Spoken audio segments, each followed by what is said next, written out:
I'm Kent Lesnowski, president of the San Damiano College for the Trades. Thanks for being with us in this beautiful St. Francis of Assisi chapel on the campus.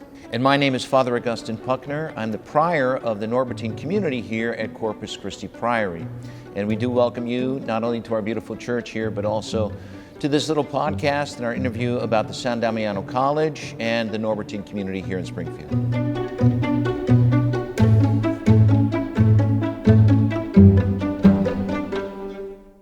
So, Father Prior, tell us a little bit about the Corpus Christi Priory and the bigger picture of how that fits into the Norbertine religious order. Thanks, Ken. So the Priory is now just over a year old here in Springfield, but we are part of the Norbertine order, which goes back 900 years, founded by St. Norbert in the early 12th century. And we are here in Springfield all members of St. Michael's Abbey. That's our mother abbey in California, Southern California. And that abbey was founded in the early 1960s by a group of Hungarian priests who were literally refugees. They had to escape the country in 1950 because of the communist persecution. All the monasteries in Hungary were closed in 1950.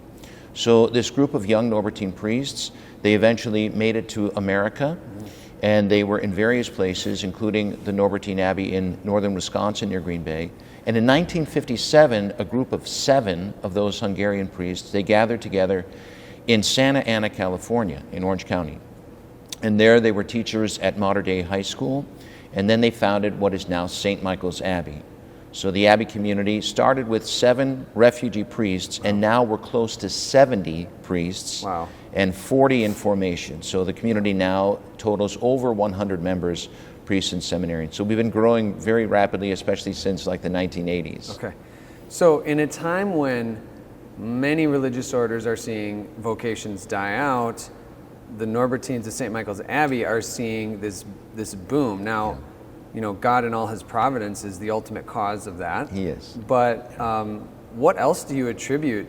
You know, what ways is God's grace making that happen in your community? Yeah. Well, certainly I think the community has always had a very clear identity, and certainly we live a very traditional religious life in terms of our observances and our discipline. Our liturgy is very traditional and very reverent, a certain attention to the sense of the sacred. And our community life, just, you know, the men that God has brought together has been a real inspiration for many of us in discerning our vocation to the Abbey community. The ministry itself has also been a great blessing, and that's helped the community grow and expand now here to Springfield. Yeah. Well, speaking of Springfield, you know, obviously, we've been talking about this. We got the San Damiano College for the Trades coming in, and, you know, the goal is to restore the dignity of work. It is to rebuild the church, just like Jesus asked St. Francis of Assisi to do so many years ago. And we're going to have a great associate's degree program with skilled training along the side and deep religious theological formation, training in the life of virtue. I'm just really excited for that to get off the ground. Let's talk for a minute about the way that we've been brainstorming the partnership between the college and the Norbertines. So obviously we're very excited about the project and our involvement in terms of for spiritual leadership and spiritual instruction, serving as chaplains certainly, and the various duties that entails. Obviously daily mass here at the Priory, which we already have that certainly, and then welcoming the school community indeed for other sacraments, for spiritual direction. Certainly those are things that we are looking forward to offering. Offering retreats for the college community, pilgrimages. I know you've got a lot of ideas in regard to how to make the spiritual life of the college first and foremost something that's truly Catholic. Again, sort of, you know, restoring that sense of the sacred, restoring, again, like Catholic culture. I think that's one of the beautiful opportunities that the college and the monastery in that partnership to really build a community that's attentive to our Catholic identity and really helping to restore Catholic families, Catholic education, Catholic culture, Catholic work. It's got so much potential. It sure does. And one of the things I'm hoping the students can share in is the life of the Liturgy of the Hours, right? One of the curricular pieces is actually, we're calling it Scola, right? And they have to learn how to do the chant, and they'll be joining hopefully Sure, you guys, yes, if you're good with it, for Compline right at night. And Sure. so just share with me a little bit about what that might look like. What would it be like to have 26 more guys in here Sure. doing Compline with you? Yeah, well, that would be great. And not just Compline, I mean, other hours. Sure. So, as canons regular, which is sort of our official category of religious life in the church, the Norbertines are canons regular. Okay. So we celebrate the sacred liturgy, all of the hours of the divine office, the liturgy of the hours, and of course Mass. That's the source and summit for our daily prayer. We also have adoration every night here at St. Francis Church, 7:30 p.m. Every night we have adoration. So to have a community that will then participate with us, especially for the spiritual enrichment of the students and other people involved with the college, that's just inviting people to participate in like what we always and already do. I mean, that's one of the beautiful things about the partnership between a monastery and the college, which is, of course, it's a very sort of, traditional and historic alliance. You think about a lot of the great monasteries from the Middle Ages, and many of them were associated with a college or university or even a seminary, right? Which is something that, someday we might have that here for the Norbertine community. So, and now in this, 21st century environment, God has brought us together to create this kind of a model, a spiritual center as a monastery, the Priory itself, and then a college where you'll participate in the prayer life of the community, and we will participate in the life of education and formation for the college.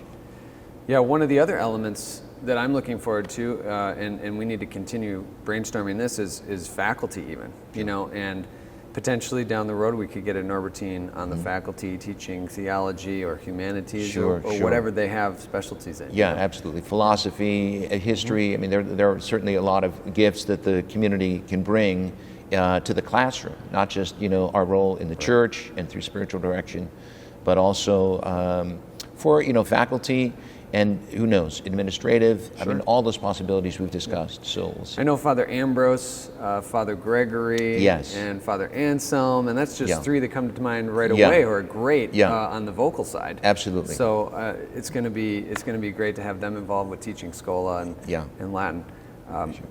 Well, the liturgy is just so much a part of who we are, and you can see that even just apart from the college, but that sort of the restoration of beautiful liturgy, sense of the sacred, traditional liturgy. It goes in very well with, again, the restoration of Catholic culture and even the building of Catholic families. Obviously, that's a big thing in terms of our shared vision of the mission of the college and the monastery in that alliance to really bring together families and build them strong in their Catholic faith. And that's something I wanted to spend a second on, was actually this issue of discernment. When I talk to students and who have gone through 4-year programs, I ask them, in their senior year, so what do you want to do with your life now? And I get a lot of, I don't know, right? Like I get a lot of uncertainty, almost a sense that they haven't really thought about it, even after having gone through 4 years of an undergraduate degree. So I think one of the things we're hoping that San Damiano College corrects is that sort of listlessness or sense of being lost and not knowing what to do. There's a lot of ways we're going to handle that. I mean, guys will already be working in a job, so they can know whether they want to keep doing that. But another way is really what I'm hoping can be through this partnership with the Norbertines and helping us think through a kind of discernment practicum. And I don't mean that in terms of like, okay, are you discerning priesthood or not? Sure, that could be part of it. But like just a practicum in spiritual direction around this idea of discernment in general. So that for those whole 3 years, they will have been asking the question, what is my mission? What does God want me to do? So I assume you guys have, a lot of expertise in that. It'd be great to benefit from you. Well, principles of discernment, I mean, that's so big. And again, not just discerning a vocation to the priesthood or religious life. I mean, you discern a vocation to marriage. It's a really beautiful thing. So those principles are so important. And yes, obviously there are things that we can share in a classroom setting and in spiritual direction, conferences, retreats, to help young men really focus their again, principles of discernment so that they don't feel lost. They don't feel, that there's just, it's so hard to make these decisions in our world and in our culture today. It is difficult, but given the right principles and the right motivation, obviously, guys can make those good decisions and see for themselves a path that's in conformity with God's will, and that will really bring them personal fulfillment and success in their lives, and especially in building families through a successful career. Yeah, we can provide all of those principles for guidance and discernment. Yeah, I think is what I always tell people is, as long as they prayerfully, prudently do something out of love for the glory of God, that God the Father is going to be good for them, right? That is a great summary of the most important principles. Exactly, yeah. So God is so much more generous than we can ever be. So if we just give him our lives, he'll give us so much, right? Well, and I think, there are a lot of young men that would agree with that, theoretically. They're like, oh, yeah, I get it. But, doing it in practice, we've got to provide that motivation and that inspiration. And that's where a focused program, as the college will provide, will help so many young men in sort of, just kind of narrowing their focus in regard to the decisions they need to make in life. I think that's, I think people sometimes just seem so overwhelmed because they haven't narrowed the focus. They're considering everything, and which is way too much. But at the same time, what's cool about the college is that while you have limited professional focuses available to you, you're actually receiving the kind of intellectual, spiritual education that broadens you out, right? That's the liberal education that we're truly giving. It makes you a broader and better human being writ large, while also narrowing you into a professional field, right? It's kind of the magic space within higher ed that everyone's trying to figure out. So I'm excited to be a part of that.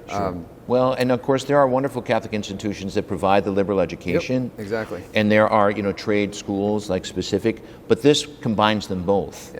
In a very, logical and really spiritually beneficial way. That's why so many people are so interested and excited about the project. I think when I think about the project, there's a couple things I'm really excited about.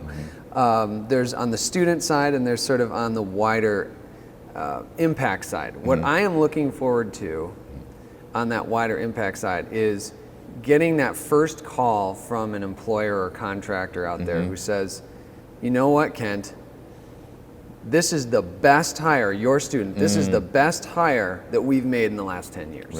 He has elevated the culture of our community. He is a hard worker. He wants to learn. I love this guy. How many more students like this are there? That's a call. I'm so excited to get that call. I know we're going to get that call. Yeah, you will. Right?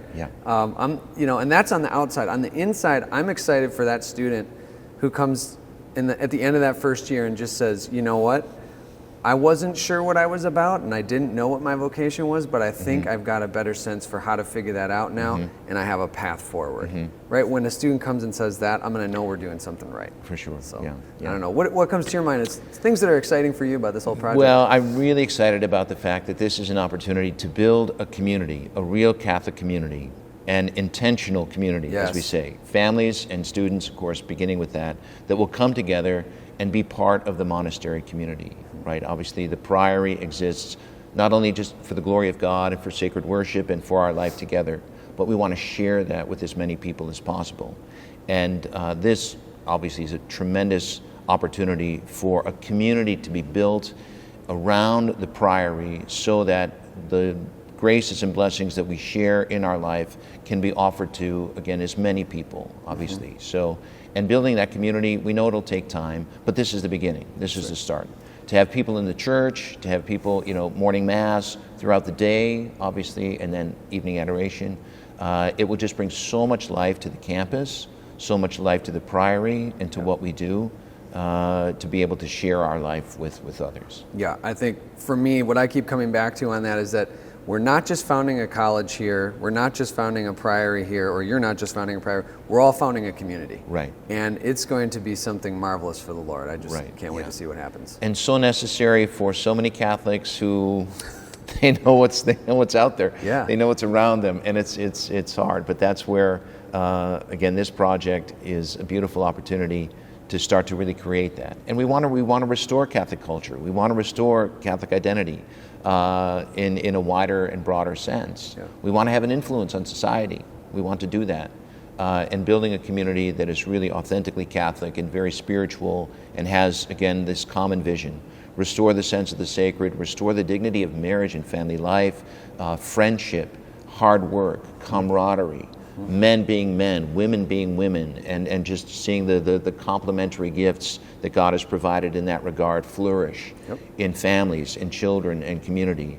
I mean, it's just, again, the potential, it's so Catholic, it's so beautiful. Yep. Well, this has been a blast, and I hope we can have more conversations together. Obviously, we will, but Yes, we will. maybe more conversations in podcast form. Absolutely, very good. Yeah, well, thanks for being with us, everybody. It's been a great time, and God bless. God bless you.